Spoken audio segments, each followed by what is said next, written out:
ಹೌದು, ರಾಷ್ಟ್ರೀಯ ಹೆದ್ದಾರಿ ಪ್ರಾಧಿಕಾರ ಎಂಬುದು ನಿರ್ಲಕ್ಷ್ಯಕ್ಕೆ ಮತ್ತೊಂದು ಹೆಸರು ಎಂಬಂತೆ ನಿರ್ಮಾಣವಾಗಿದೆ. ಹೆದ್ದಾರಿಗಳಲ್ಲಿ ಮೂಲಭೂತ ಸೌಲಭ್ಯ ಕಲ್ಪಿಸುವಲ್ಲಿ ಸಂಪೂರ್ಣ ವಿಫಲವಾಗಿರುವ ಹೆದ್ದಾರಿ ಪ್ರಾಧಿಕಾರ ಪ್ರಯಾಣಿಕರ ತಂಗುದಾಣ, ಕುಡಿಯುವ ನೀರು, ದೂರವಾಣಿ ಸೇರಿದಂತೆ ಯಾವುದೇ ಸೌಲಭ್ಯಗಳನ್ನು ರಾಷ್ಟ್ರೀಯ ಹೆದ್ದಾರಿಗಳಲ್ಲಿ ಒದಗಿಸಿದ ನಿದರ್ಶನಗಳೇ ಇಲ್ಲ. ಇನ್ನು ಆಗಬೇಕಾದ ಕಡೆ ಸೇವಾ ರಸ್ತೆಗಳ ನಿರ್ಮಾಣ ಮಾಡದೆ ಹೆದ್ದಾರಿ ಪಕ್ಕದ ಗ್ರಾಮಗಳಿಗೆ ಕಿರುಕುಳ ನೀಡಿರುವುದು ಸಾಮಾನ್ಯವಾಗಿದೆ. ಇಂತಹ ಸ್ಥಿತಿಯಲ್ಲಿ ಹೆದ್ದಾರಿ ಕಾಮಗಾರಿ ನಡೆಯುವ ಕಡೆಗಳಲ್ಲಂತೂ ಅಕ್ಕಪಕ್ಕದ ಗ್ರಾಮಗಳ ಜನರಿಗೆ ನರಕವನ್ನು ತೋರಿಸುವಲ್ಲಿ ರಾಷ್ಟ್ರೀಯ ಹೆದ್ದಾರಿ ಪ್ರಾಧಿಕಾರದ ಅಧಿಕಾರಿಗಳು ಯಶಸ್ವಿಯಾಗುತ್ತಿದ್ದಾರೆ.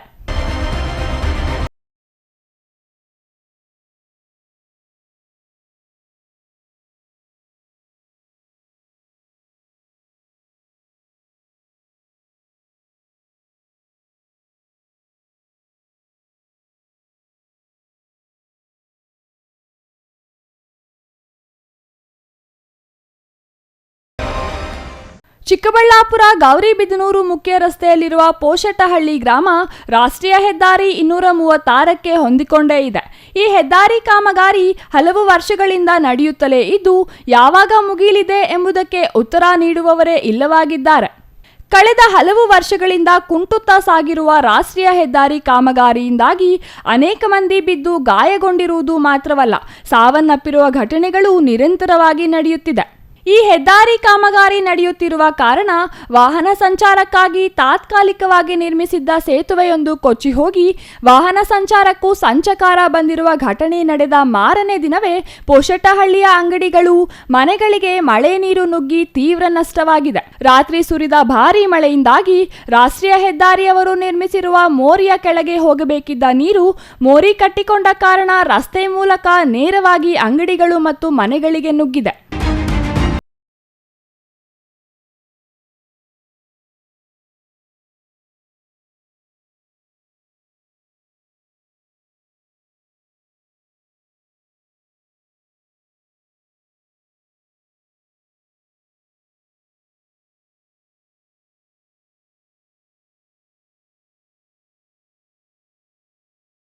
ಸಂಜೆಯಿಂದಲೇ ಆರಂಭವಾದ ಮಳೆ ರಾತ್ರಿ ಇಡೀ ಸುರಿದಿದ್ದು, ಈ ಮಳೆಯಿಂದಾಗಿ ಮಳೆ ನೀರು ನುಗ್ಗಿದ ಪರಿಣಾಮ ಔಷಧ ಅಂಗಡಿ, ಬೇಕರಿ, ಸಿಮೆಂಟ್ ಅಂಗಡಿ ಹೀಗೆ ಸುಮಾರು 15ಕ್ಕೂ ಹೆಚ್ಚು ಅಂಗಡಿಗಳಿಗೆ ನೀರು ನುಗ್ಗಿದೆ.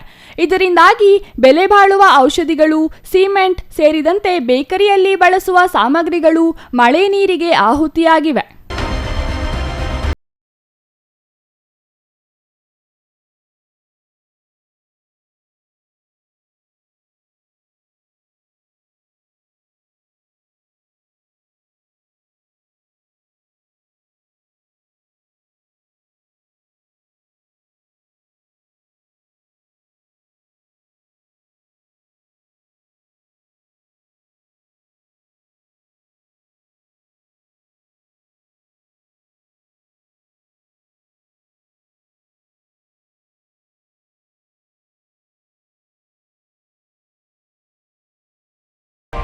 ಈ ರಾತ್ರಿ 1 ಗಂಟೆವರೆಗೂ ರಾತ್ರಿ ಮಳೆ ಬಿದ್ದು ಮೋರಿ ಪ್ರಾಬ್ಲಮ್ ಆಗಿ ದೊಡ್ಡ ಮೋರಿ ಹೈವೇದಲ್ಲಿ ಬ್ಲಾಕ್ ಆಗಿ ನೀರು ರಿವರ್ಸ್ ಬಂದು ನಮ್ಮ ಅಂಗಡಿಗಳೆಲ್ಲ ತುಂಬಿರೋದೆ. ರಾತ್ರಿ 1 ಗಂಟೆಯಲ್ಲಿ JCB ತಂದು ರೋಡೆಲ್ಲ ಬ್ಲಾಕ್ ರಿಲೀಸ್ ಮಾಡೋದಕ್ಕೆ ನೀರೆಲ್ಲ ಹೋಗಿದೆ. ಅಷ್ಟೊತ್ತಿಗೆ ಬಂದು ನೋಡಿದ್ರೆ ಎಲ್ಲ ತುಂಬೋಗಿತ್ತು. ಎಲ್ಲ ಸುಮಾರು ಅಂದರೆ ಹೆಚ್ಚು ಕಮ್ಮಿ 1.5 ಲಕ್ಷವರೆಗೂ ನಮಗೆ ನಷ್ಟ ಆಗಿದೆ. ಮೈನ್ ಬುಕ್ಸು, ಮೆಡಿಸಿನ್ಸ್ ಎಲ್ಲ ಲೇಬಲ್ಸ್ ಎಲ್ಲ ಹೊರಟಾಗಿದೆ ನಮ್ಮದು. ಅದು ವಾಪಸ್ ಕೊಡೋಕ್ಕೂ ಆಗೋದಿಲ್ಲ, ನಮ್ಮ ಕಸ್ಟಮರ್ ಕೊಡೋಕ್ಕೂ ಆಗೋದಿಲ್ಲ. ತುಂಬ ಪ್ರಾಬ್ಲಮ್ ಆಗಿದೆ. ಇದಕ್ಕಾಗಿ ಖುದ್ದಾಗಿ ಭೇಟಿ ನೀಡಿ AC ಆಗಲಿ, ತಹಸೀಲ್ದಾರ್ ಆಗಲಿ, DC ಆಗಲಿ, ಇಲ್ಲ ಕಾಂಟ್ರಾಕ್ಟ್ ಆಗಲಿ, ಯಾರೋ ಖುದ್ದಾಗಿ ಭೇಟಿ ನೀಡಿ ಪರಿಶೀಲನೆ ಮಾಡಿ ನಮಗೆ ತಕ್ಕಂಗೆ ಪರಿಹಾರ ಕೊಡಬೇಕಾಗಿ ಮನವಿ ಮಾಡ್ತಾ ಇದ್ದೀನಿ. ಪ್ರತಿ ಅಂಗಡಿಯಿಂದಲೂ ಲಕ್ಷಾಂತರ ರೂಪಾಯಿ ನಷ್ಟ ಸಂಭವಿಸಿದ್ದು, ಪರಿಹಾರ ನೀಡಬೇಕೆಂದು ಅಂಗಡಿಗಳ ಮಾಲೀಕರು ಆಗ್ರಹಿಸಿದ್ದಾರೆ. ಅಲ್ಲದೆ ರಾತ್ರಿ ಸುಮಾರು 1 ಗಂಟೆಯ ವೇಳೆಗೆ ಅಂಗಡಿಗಳಿಗೆ ಮಳೆ ನೀರು ನುಗ್ಗಿದ್ದು, ಅಂಗಡಿಗಳು ಮತ್ತು ಮನೆಗಳಿಂದ ನೀರು ಹೊರಹಾಕುವಲ್ಲಿ ಇಡೀ ರಾತ್ರಿ ಕಳೆಯುವಂತಾಯಿತು ಎಂದು ಜನರು ಅಳವತ್ತುಕೊಂಡಿದ್ದಾರೆ. ಅಲ್ಲದೆ ರಾತ್ರಿ ಸುಮಾರು 12 ಗಂಟೆ ಸಮಯದಲ್ಲಿ ಜೆಸಿಬಿ ತಂದು ಕಟ್ಟಿಕೊಂಡಿದ್ದ ಮೋರಿಯನ್ನು ಸ್ವಚ್ಛಗೊಳಿಸುವ ಮೂಲಕ ನೀರು ಸರಾಗವಾಗಿ ಹರಿದು ಹೋಗುವಂತೆ ಮಾಡಿದ್ದು, ಇದರಿಂದ ಹೆಚ್ಚಿನ ಅನಾಹುತ ತಪ್ಪಿದೆ. ರಾತ್ರಿ ಸುರಿದ ಮಳೆಗೆ ಅಂಗಡಿಗಳಿಗೆ ಮತ್ತು ಮನೆಗಳಿಗೆ ನೀರು ನುಗ್ಗಿ ಅಪಾರ ನಷ್ಟವಾಗಿದ್ದು, ಕೂಡಲೇ ಸ್ಥಳಕ್ಕೆ ಬಂದು ಪರಿಶೀಲನೆ ನಡೆಸಿ ಪರಿಹಾರ ಒದಗಿಸಲು ಕ್ರಮ ಜರುಗಿಸುವಂತೆ ಗೌರಿಬಿದನೂರು ತಾಲೂಕು ಆಡಳಿತ ಮತ್ತು ಚಿಕ್ಕಬಳ್ಳಾಪುರ ಆಡಳಿತಕ್ಕೆ ಅಂಗಡಿ ಮಾಲೀಕರು ಇಂದು ಬೆಳಿಗ್ಗೆ ಮೊರೆ ಇಟ್ಟಿದ್ದು, ಯಾವುದೇ ಅಧಿಕಾರಿ ಸ್ಥಳಕ್ಕೆ ಸುಳಿದಿಲ್ಲ. ಇನ್ನು ಸ್ಥಳಕ್ಕೆ ಬಂದ ರಾಷ್ಟ್ರೀಯ ಹೆದ್ದಾರಿ ಪ್ರಾಧಿಕಾರದ ಅಧಿಕಾರಿಗಳು ಅಂಗಡಿ ಮಾಲೀಕರಿಗೆ ಸಮರ್ಪಕ ಸಮಾಧಾನ ಹೇಳದೆ ಹೋಗಿದ್ದಾರೆ. ಅಧಿಕಾರಿಗಳ ನಿರ್ಲಕ್ಷ್ಯದಿಂದ ಕೆರಳಿದ ಸ್ಥಳೀಯರು ಕೂಡಲೇ ರಾಷ್ಟ್ರೀಯ ಹೆದ್ದಾರಿ 234 ತಡೆದು ಪ್ರತಿಭಟನೆಗೆ ಮುಂದಾದರು.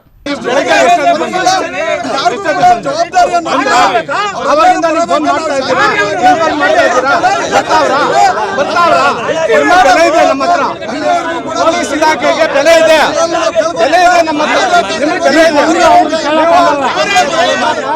ಸುಮಾರು 2 ಗಂಟೆಗಳಿಗೂ ಹೆಚ್ಚು ಕಾಲ ರಾಷ್ಟ್ರೀಯ ಹೆದ್ದಾರಿ ತಡೆದ ಪರಿಣಾಮ ಗೌರಿಬಿದನೂರು ಚಿಕ್ಕಬಳ್ಳಾಪುರದ ಕಡೆ ಸಾಗಬೇಕಿದ್ದ ವಾಹನಗಳು ಹೆದ್ದಾರಿಯಲ್ಲಿಯೇ ನಿಂತು ಸಂಚಾರ ಅಸ್ತವ್ಯಸ್ತವಾಯಿತು.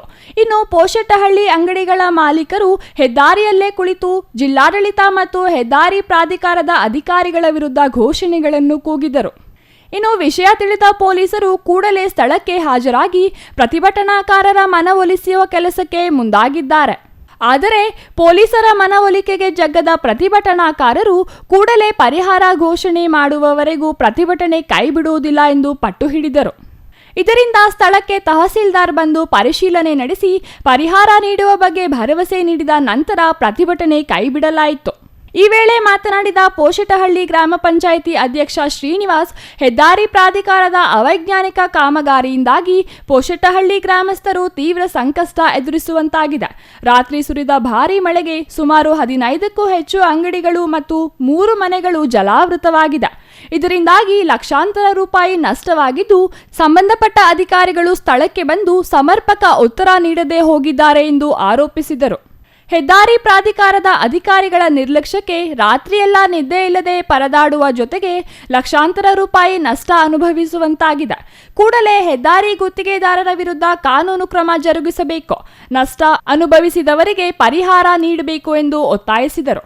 ರಾಷ್ಟ್ರೀಯ ಹೆದ್ದಾರಿ 234ರಲ್ಲಿ ಅವೈಜ್ಞಾನಿಕವಾಗಿ ಮೋರಿ ನಿರ್ಮಾಣ ಮಾಡಿದ ಕಾರಣದಿಂದ ಈ ಸಮಸ್ಯೆ ಎದುರಾಗಿದ್ದು, ಇದನ್ನು ಸರಿಪಡಿಸುವಂತೆ ಪದೇ ಪದೇ ಕೋರಿದರೂ ಗುತ್ತಿಗೆದಾರರು ಗಮನ ನೀಡುತ್ತಿಲ್ಲ ಎಂದು ಕಿಡಿಕಾರಿದರು.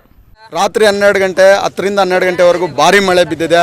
ತಿರುಗಿ ಜೊತೆ ರಾಷ್ಟ್ರೀಯ ಹೆದ್ದಾರಿ ಅವರ ಅವೈಜ್ಞಾನಿಕವಾದಂಥ ಮೋರಿಗಳು ನಿರ್ಮಾಣ ಮಾಡಿಬಿಟ್ಟು ಅದು ನೀರು ಪಾಸ್ ಆಗದ ಇಡೀ ಹಳ್ಳ ನಮ್ಮ ಪೋಷಟಹಳ್ಳಿ ಸರ್ಕಲ್ಗೆ ಬಂದು ಲಕ್ಷಾಂತರ ರೂಪಾಯಿ ಇವತ್ತು ರೈತರು ಬೆಳಗ್ಗೆ ಲಾಗೋಡುಗಳು ಹಾಕಬೇಕಾಯ್ತು. ಆ ಲಾಗೋಡ್ ಅಂಗಡಿ ಫುಲ್ಲು ನೀರು ತುಂಬಿಕೊಂಡಿದೆ, ಹೋಟೆಲ್ಗಳು ತುಂಬಿಕೊಂಡಿದೆ, ದಿನಸಿ ಅಂಗಡಿಗಳವರು, ಬಟ್ಟೆ ಅಂಗಡಿಯವರು ಯಾವುದೂ ಕೂಡ ರಾತ್ರಿ ನಮ್ಮ ಪೋಷಟಹಳ್ಳಿ ಯುವಕರು ಸಮಯ ಪ್ರಜ್ಞೆಯಿಂದ ರಾತ್ರಿ ಆ ನೀರನ್ನ ಎತ್ ಕಡೆ ಹೋಗ್ಬೇಕು JCB ಅಂತ ಕರೆಸಿ 12 ಗಂಟೆ ರಾತ್ರಿ ಅಲ್ಲಿ ಇದು ಮಾಡಿರೋದ್ರಿಂದ ನಡೆಯುವಂಥ ಭಾರಿ ಅವಘಡ, ಇಲ್ಲಾಗುವಂಥ ತೊಂದರೆಗಳು ರಾತ್ರಿ ತಪ್ಪಿದೆ.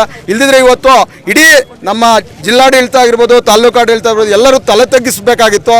ರಾತ್ರಿ ಆಗ್ತಾ ಇದ್ದಂಥ ಅವಘಡಕ್ಕೆ ಅದನ್ನು ತಪ್ಪಿಸಿದ್ದಾರೆ ಸಮಯ ಪ್ರಜ್ಞೆಯಿಂದ. ಈಗ ಆಗಿರುವಂಥ ನಷ್ಟಕ್ಕೆ ನಾವು ಬೆಳಗ್ಗೆಯಿಂದ ಕೂಡ ಪರಿಪರಿಯಾಗಿ ಎಲ್ಲ ಅಧಿಕಾರಿಗಳಿಗೂ, ರಾಷ್ಟ್ರೀಯ ಹೆದ್ದಾರಿಯವ್ರಿಗೂ ಎಲ್ಲರಿಗೂ ವಿಷಯ ಮುಟ್ಟಿಸಿದ್ದೀವಿ. ಆದರೂ ಕೂಡ ಸ್ಥಳಕ್ಕೆ ಪೊಲೀಸ್ ಅಧಿಕಾರಿಗಳು ಒಂದಿಬ್ಬರು ಬಿಟ್ಟರೆ ಯಾರೂ ಕೂಡ ಬಂದಿಲ್ಲ. ನಾವಿಷ್ಟು 1 ಅವರ್ ನಮಗೂ ಕೂಡ ಸಮಯದ ಜನರ ಬಗ್ಗೆ ಕಾಳಜಿ ಇದೆ, ನಾವು ತೊಂದರೆ ಕೊಡಬೇಕು ಅಂತಿಲ್ಲ. ಆಗಿರುವಂಥ ತೊಂದರೆಯನ್ನು ನಾವು ಕೇಳ್ತಾ ಇದ್ರೆ ಯಾರೂ ಕೂಡ ನಮ್ಮ ಅಹವಾಲನ್ನು ಸ್ವೀಕರಿಸೋದಕ್ಕೆ ಇದುವರೆಗೂ ಕೂಡ ಒಬ್ಬ ಅಧಿಕಾರಿ ಬಂದಿಲ್ಲ. ನಮಗೆ ಬಂದ್ಬಿಟ್ಟು ಒಂದು ಭರವಸೆ ಅನ್ನೋದು ಕೊಟ್ಟಿದ್ದಿದ್ರೆ ನಾವು ಇದಕ್ಕೆ ಮಾಡ್ತಾ ಇರಲಿಲ್ಲ. ಆಗಿರುವಂಥ ನಷ್ಟನ ಕೂಡಲೇ DC ಅವರು, ತಹಶೀಲ್ದಾರರು, ಸಂಬಂಧಪಟ್ಟ MLA ಅವರು ಎಲ್ಲರೂ ಬಂದು MP ಅವರು ಕೂಡ ಬರಬೇಕು, ಬಂದು ನಮಗೆ ಇವತ್ತು ಆಗಿರೋ ನಷ್ಟ ಪರಿಹಾರವನ್ನು ಕೊಡಬೇಕು. ಮತ್ತು ಆಗಿರೋಂಥ ಅವೈಜ್ಞಾನಿಕ ಕಾಮಗಾರಿಯನ್ನು ಕೂಡಲೇ ರಸ್ತೆ ಹೆದ್ದಾರಿಯ ಕಾಂಟ್ರಾಕ್ಟರ್ ಮೇಲೆ ಕ್ರಮ ತೆಗೆದುಕೊಂಡು ಅವರು ಬಂದಿದ್ರು, ಅವ್ರ ಕಡೆಯವ್ರು ಬಂದುಬಿಟ್ಟು ನಮಗೆ ಸಮರ್ಪಕವಾದಂಥ ಉತ್ತರ ಕೊಡಲಿಲ್ಲ.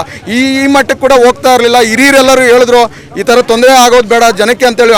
ಆದ್ದರಿಂದ ನಾವು ಬೆಳಗ್ಗೆ 5 ಗಂಟೆಯಿಂದ ಇಲ್ಲಿವರೆಗೂ ಕೂಡ ಕಾಯ್ಕೊಂಡಿದ್ವಿ. ಆದರೆ ಕೂಡ ನಮ್ಮ ಶಾಂತಿಗೆ ಯಾರೂ ಕೂಡ ಮರ್ಯಾದೆ ಕೊಡಲಿಲ್ಲ. ಆಗ ನಾವು ಈ ರಸ್ತೆ ತಡೆ ಮಾಡಬೇಕಾಯ್ತು. ಇಲ್ದಿದ್ರೆ ನಮಗೇನು ರಸ್ತೆ ತಡೆ ಮಾಡಬೇಕು ಅನ್ನೋಂಥ ಉದ್ದೇಶ ಇಲ್ಲ. ಆದರೆ ನಮ್ಮ ಮನವಿಯನ್ನು ಯಾರೂ ಸ್ವೀಕರಿಸೋರಿಲ್ಲ.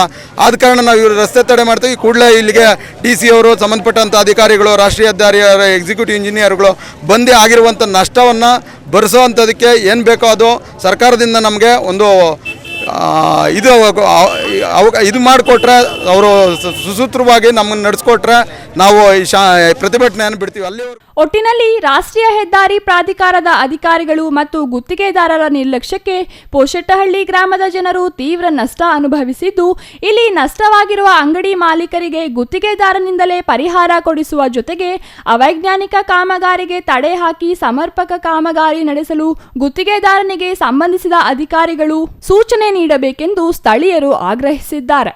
Praveen, CTV news, Chikkaballapur.